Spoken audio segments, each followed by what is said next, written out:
Empezamos, sí, el 10º día laboral, digamos, de trabajo frente de esta tarea de conducción. Yo ya venía trabajando desde antes como funcionario, pero obviamente estar en la dirección del instituto es un desafío distinto, nuevo, que bueno, implica jugar con otros roles de otras cosas y bueno, muy contento, la verdad que estas 2 semanas... fundido, cansado, muerto. Ayer terminé tardísimo, estoy arrancando temprano, pero contento de estar haciendo lo que uno le gusta y sobre todo también pudiendo construir la agenda de gobierno del INJU. Bien, estudiaste 2 carreras.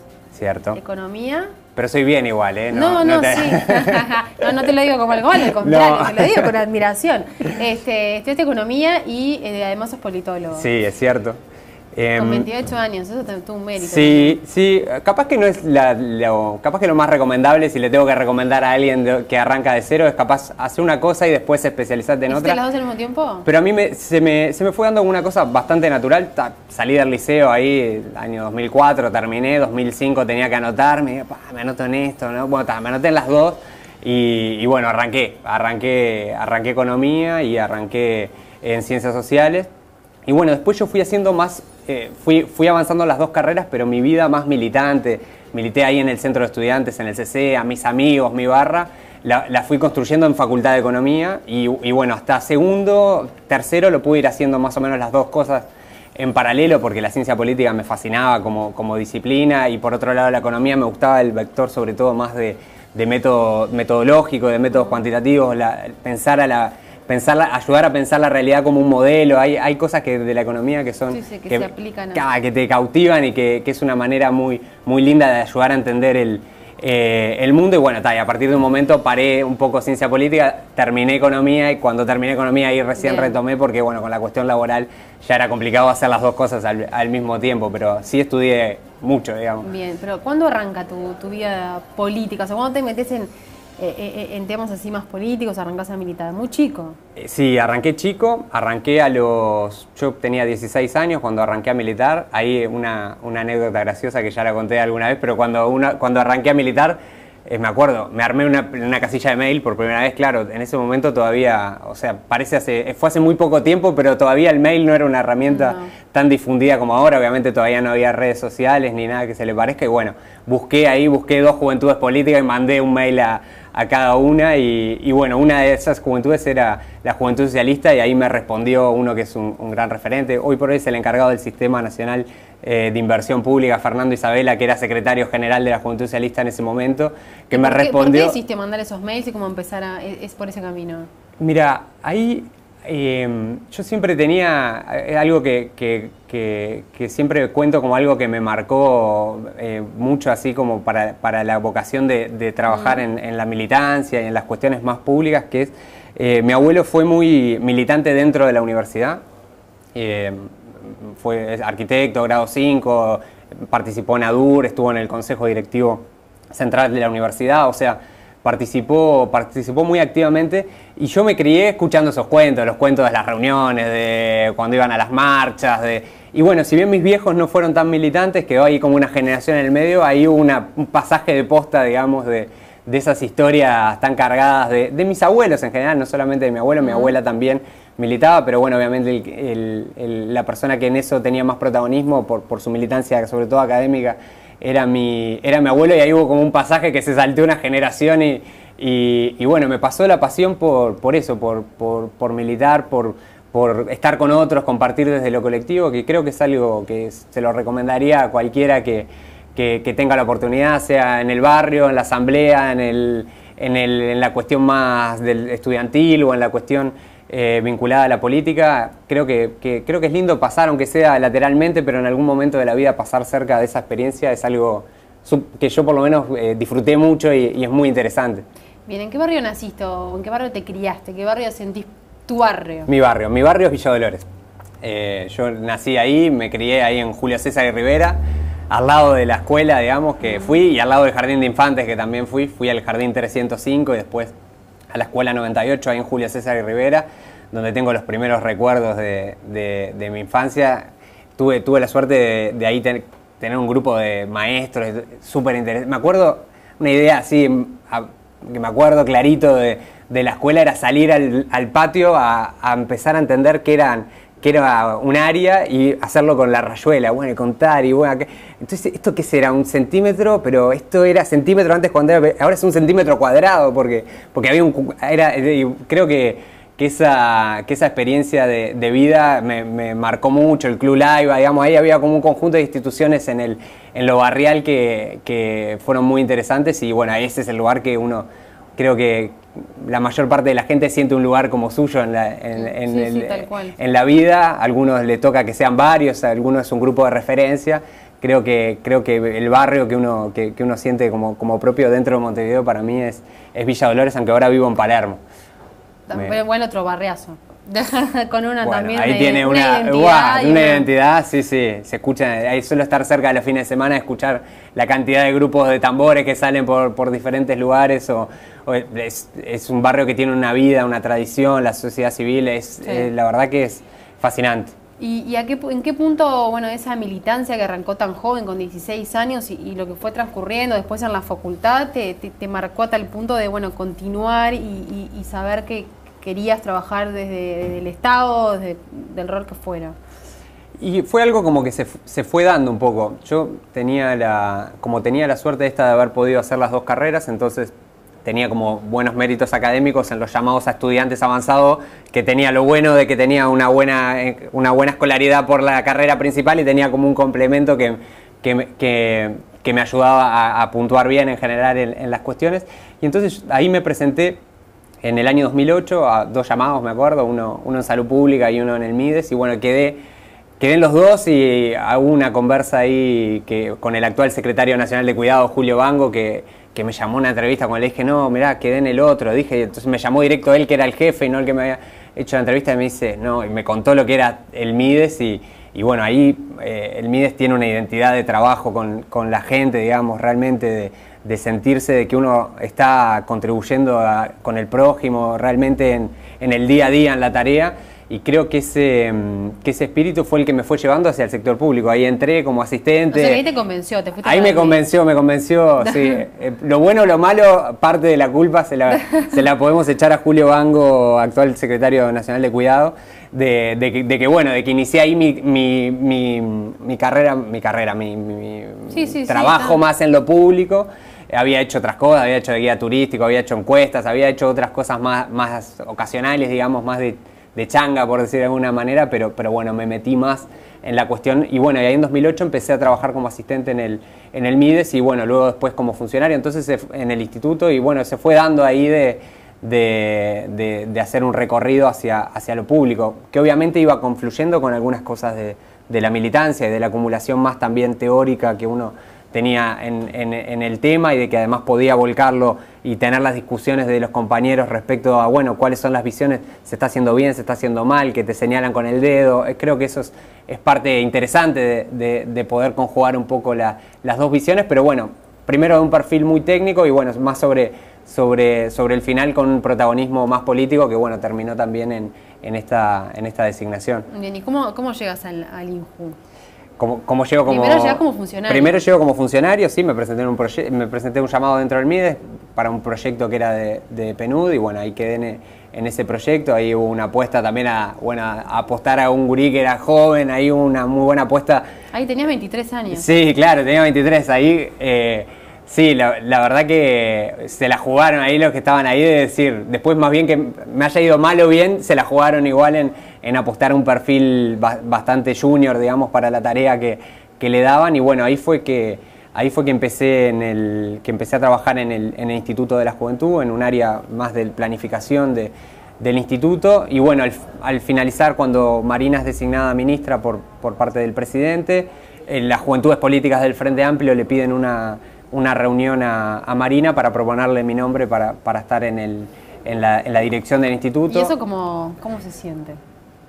Es como una mochila así muy pesada. Porque debe ser, por un lado, muy lindo de que todas esas personas consideren de que sos la persona apta para el puesto, y también por otro lado, como decís, como una carga de responsabilidad muy grande. Y sí, imagínate, o sea, son tus compañeros de tu juventud política, pero además la generosidad de otros compañeros de otras juventudes que decían, sí, se siente como una carga, pero a su vez también hay algo ahí como natural. Matías Rodríguez, el director anterior, Sí. había surgido de un proceso parecido. Matías también apoyaba que esta cuestión de que yo estuviera en la dirección como una cuestión de continuidad y de cambio, porque piloto automático en ninguna oficina del Estado, ni en ningún lugar de la vida, ni en Observa TV, es algo que funcione. O sea, continuidad claramente en el rumbo estratégico del instituto y cambio e innovación en algunas cosas. Y bueno, con esa plataforma un poco los compañeros entendieron que podía llevar adelante y bueno, ahora siento la carga de estar cumpliendo con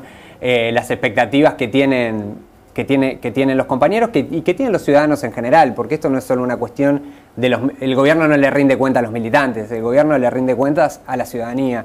Creo que eso en el presidente en eso era muy claro, no se necesita la mayoría, se necesitan todos para gobernar y bueno, creo que en esa mochila que cargan algunos de los compañeros ponen encima también estas otras responsabilidades y bueno, se siente como una cosa, la verdad que me pone muy contento de haber podido acceder de esa manera a esta designación y sí entiendo que es una gran responsabilidad. Bien, decías, es continuidad, pero a la vez es cambio e innovación. Contame un poco de ese cambio, de esa innovación que vamos a ver en el INJU. Totalmente. Sí, el instituto en el pasado trabajó mucho sobre el fortalecimiento institucional de las políticas de juventud. Y ahí tiene como dos grandes canales, uno más vinculado a la movilización y la participación, lo que fueron las carreras Ser Joven No es Delito, los fondos de iniciativas juveniles, un conjunto de instrumentos para fomentar la participación. Y por otro lado, toda una línea que tiene que ver con el Plan Nacional de Juventudes y articular las políticas, que es un trabajo más invisible que hace el INJU, que es sentarse a la mesa con los organismos públicos para definir algunas innovaciones en política para que se ajusten a las demandas juveniles. Eso es como el nuevo rol institucional que esta nueva dirección puede asumir con un INJU parado en ese lugar en la mesa, y eso es parte, digamos, del mérito de la gestión anterior. En particular, yo creo que el instituto tiene por lo menos tres grandes áreas de política que son novedosas para desarrollar, y en eso estamos trabajando con el equipo del ministerio y con los otros ministerios. Primero, en el despliegue territorial del instituto. El instituto tiene la Casa INJU en Montevideo, que es muy valiosa, pasan un montón de actividades, los invito a consultar en la página web, hay montones de actividades para los montevideanos y para la gente de la zona metropolitana que les queda cerca, muy interesante. Y en el interior tiene una presencia que todavía, que podría ser mejor, podría ser más fuerte. Ahí tenemos un programa que se llama Impulsa, que fomenta la participación, que estamos repensando para potenciar el programa.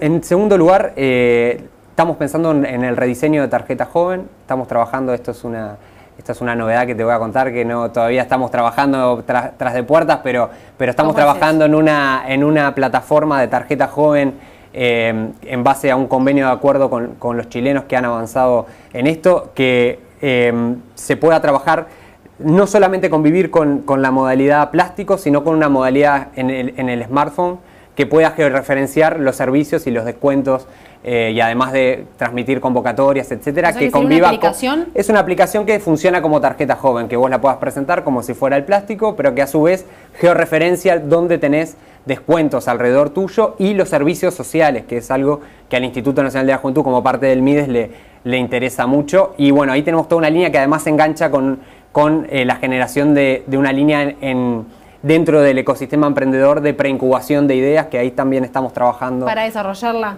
Para desarrollar eso y ¿Va a ser del mismo modelo del chileno? ¿Se va a hacer la propia uruguaya? Estamos trabajando. Los chilenos nos han abierto las puertas de hasta transferirnos la aplicación completa. Lo que estamos haciendo igual es repensando, porque hay capacidades locales que vale la pena fortalecer. Muchos de grupos que son de jóvenes que realmente trabajan la temática de forma muy profesional y muy interesante. Entonces estamos viendo el arreglo, pero vamos a tener novedades sobre fin de año, principio del año que viene, a más tardar, de este relanzamiento de la tarjeta joven. Bien, y es ir directamente a un cambio fundamental, ¿no? La juventud, el celular, las aplicaciones, la tecnología. Y sí, ahí parte también de un diagnóstico. La tarjeta joven igual sigue teniendo una presencia muy fuerte en la sociedad uruguaya. De hecho, ¿Tienen datos de cuántos jóvenes la usan? Sí, tenemos datos de cuántos la tienen y de cuántos la usan, de la Encuesta Nacional de Adolescencia y Juventud. De los jóvenes más grandes, 1 de cada 3 la tiene, de los un poco más chicos, digamos,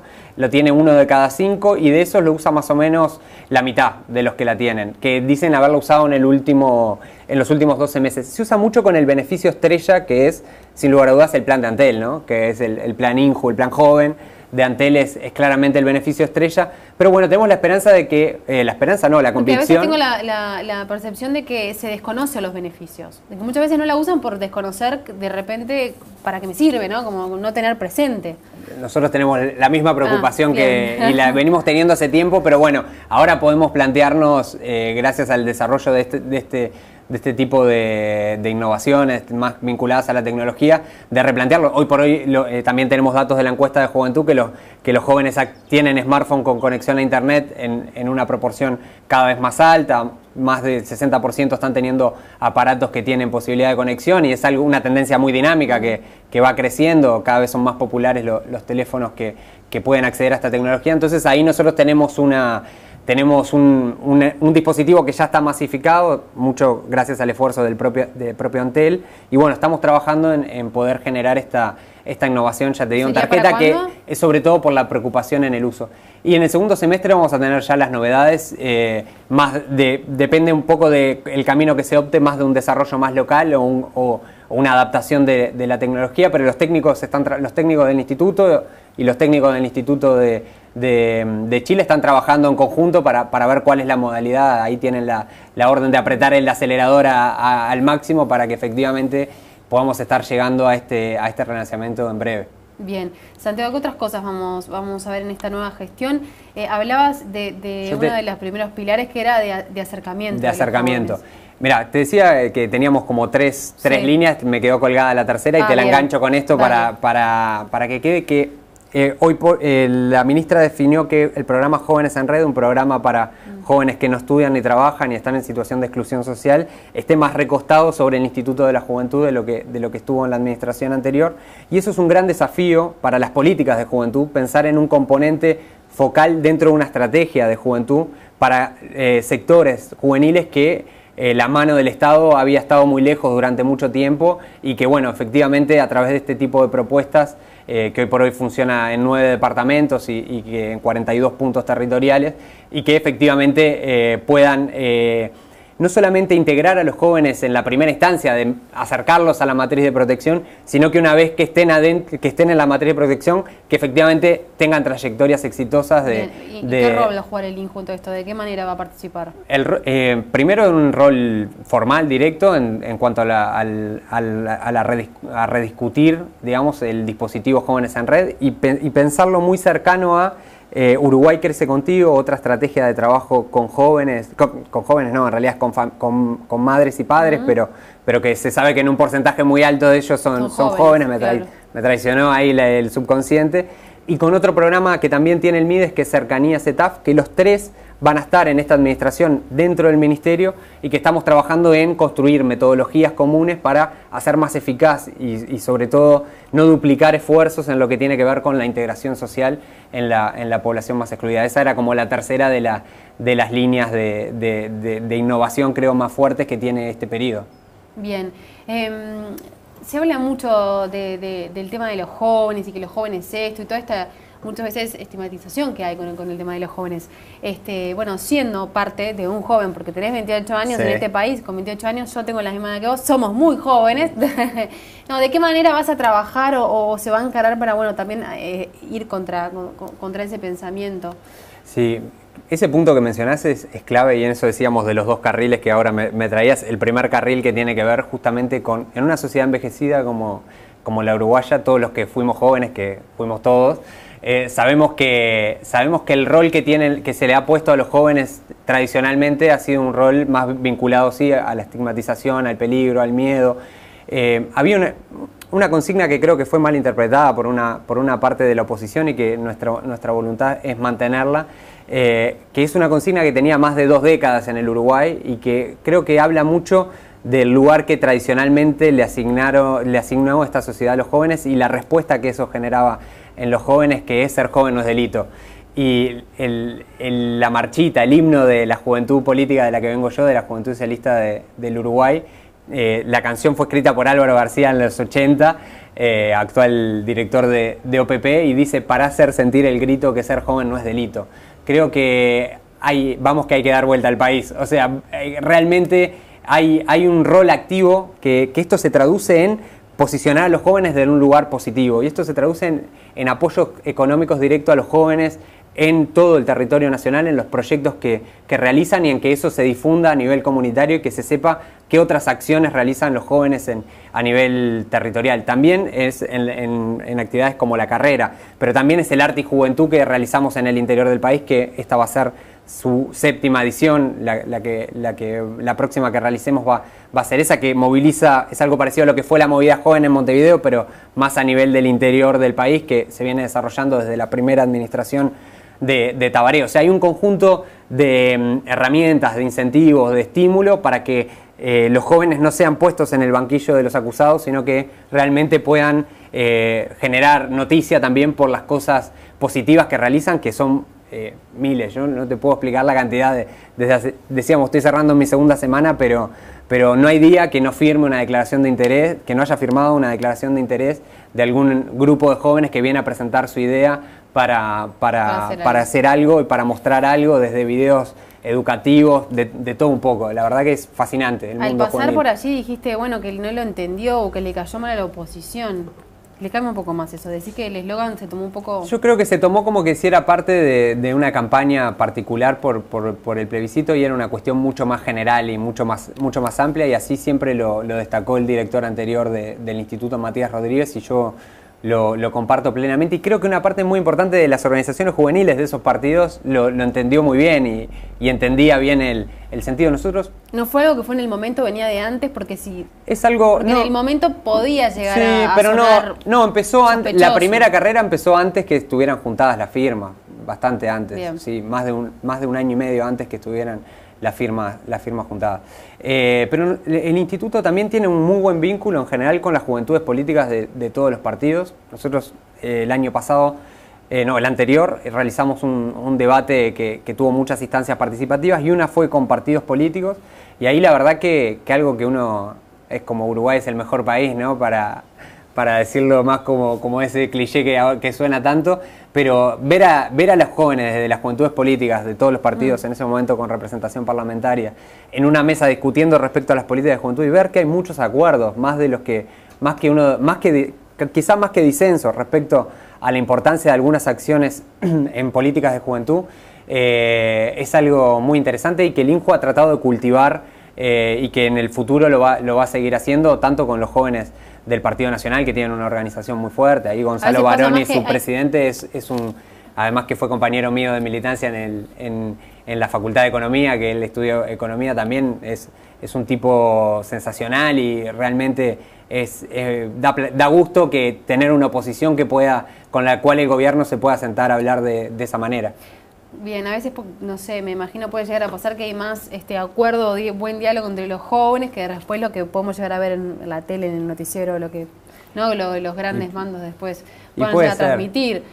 Digo por eso de las críticas hacia ese... Y a veces pasa un poco como en el fútbol, en la cancha se ve de una manera, en la hinchada se ve de otro, y bueno, y en el resto del mundo del fútbol hay otros vínculos. Hay como varios niveles de vínculos en la política, y sí, yo tengo ahí como la convicción, y creo que en esta experiencia también del instituto, de que a nivel juvenil hemos tenido, obviamente hay diferencias, cada juventud representa un partido político, cada partido político tiene su plataforma, su manera de entender el mundo, y eso no lo va a quitar nadie.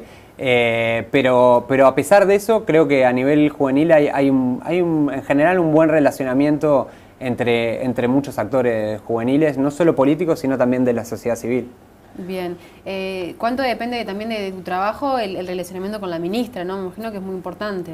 Totalmente. Ahí Marina es una ministra, yo no la conocía previo a esto, o sea, la había visto, la conocía como la conoce cualquier ciudadano, nos habíamos cruzado en algún acto, alguna cosa, pero no teníamos un vínculo previo, y la verdad que da gusto trabajar con Marina, y sobre todo el sentimiento de equipo que hay en los directores del Ministerio de Desarrollo Social de realmente estar haciendo una tarea colectiva. Y sí, claro, la ministra obviamente toma las resoluciones más importantes de los rumbos más estratégicos del ministerio y obviamente también tiene opinión sobre las cuestiones del instituto, pero es una ministra también que como se trabaja en equipo, y creo que es una clave de este gabinete y en particular dentro del Ministerio de Desarrollo Social, eso se siente, trabajar desde la confianza, desde la certeza, desde el equipo, y creo que eso es algo súper interesante, que para mí es algo completamente nuevo. Volví a ser el chico del grupo, el Benjamín, como cuando nos presentaron a todos, claro, el más chico de ahí de la barra, pero